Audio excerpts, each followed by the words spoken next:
Good morning. Thanks for getting up with us on this Saturday morning. I am Libby Dowsett. Let's go ahead and check in with Corey Johnson for your forecast. Hi, Corey. Hey, Libby. Yeah, good morning.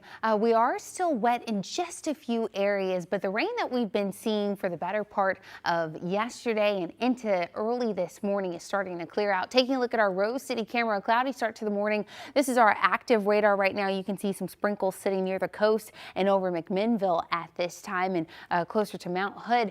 Taking a look from our Pioneer Park building camera, a nice, beautiful morning. Looks like the flags are flapping off in the breeze right now, so a calm wind, 41 degrees. Our Salem Sky camera, a similar story. It looks like the streets in this area is still wet. Some of the more active showers have been sitting further to the south.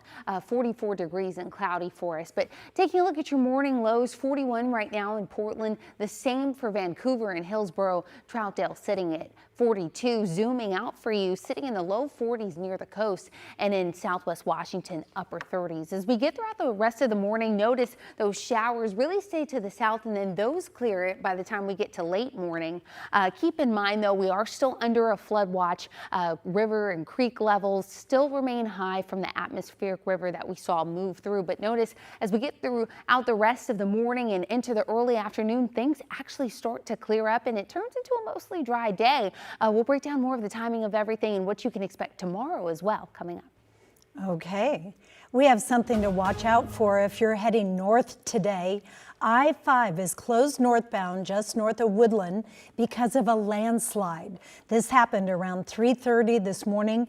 Right now, the Washington DOT does not have an update on when the road might reopen. They advise drivers to avoid the area and use detours instead. And we are still tallying up the toll from 3 days of heavy rain. We've seen flooding, landslides, even rescues from surging waters. Catherine Cook has a look at some of the trouble spots we've seen. That rain on top of saturated soil presents additional challenges. Among those challenges, more landslides. City officials are warning about the latest ones. Near OHSU, a slide closed southwest Fairmount Boulevard between Markham Hill Road and Mount Adams Drive.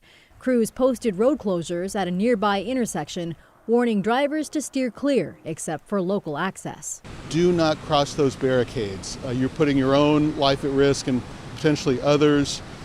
In that case, we've seen the slide moving, and we think there's likelihood with additional rain of additional movement. This slide sent mud, trees, and debris onto Germantown Road in Forest Park, but crews cleared that mess and reopened the road Friday night.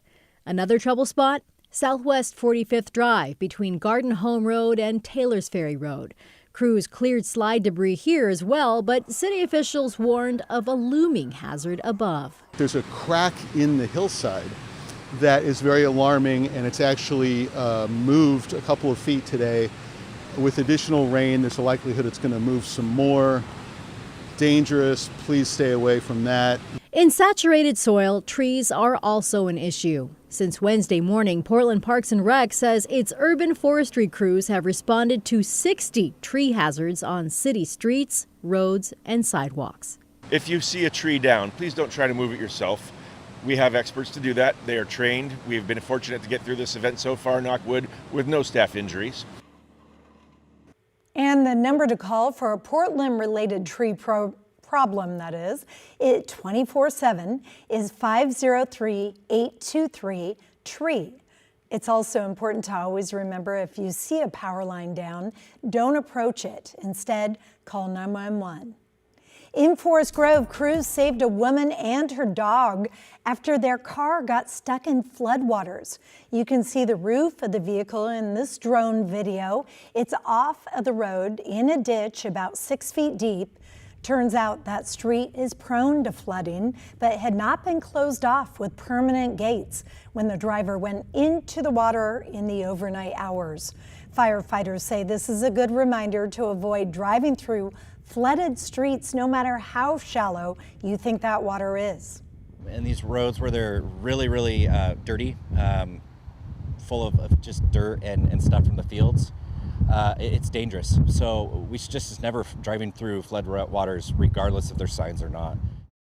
Thursday afternoon, the Washington County Sheriff's Office shared these photos of deputies rescuing 2 drivers in the Rock Creek area who also had become stuck in floodwater. We are learning new details on a landslide that closed part of the historic Columbia River Highway. ODOT says it will begin repair work on the stretch between Larch Mountain Road and Vista House sometime next week. Transportation officials say the slide is still active since there's a lot of water in that soil. ODOT says it doesn't have an estimate for when the road might reopen. Tuesday is St. Patrick's Day. That means a big weekend for bars and taverns around the Rose City. Authorities are planning more enforcement to make sure people get home safely. They are once again giving out coupons for ride shares or taxis. Last year, they handed out 3,000 and said there were no DUI-related deaths over that holiday. That takes its toll. It takes its toll on the officers, the family, and sometimes these victims who are killed in the crashes are well-loved members of the community. So this is why I really want to send it home. Please don't drink and drive. We don't want any more of these to happen. And you can also get $20 off a taxi ride or $10 off an Uber Lyft or Uber or Lyft through Tuesday in the evening and early morning hours. Another measles exposure in the Portland metro area, this time in a place that hundreds could have been exposed, Winco Foods in Gresham. Jake Holter has details.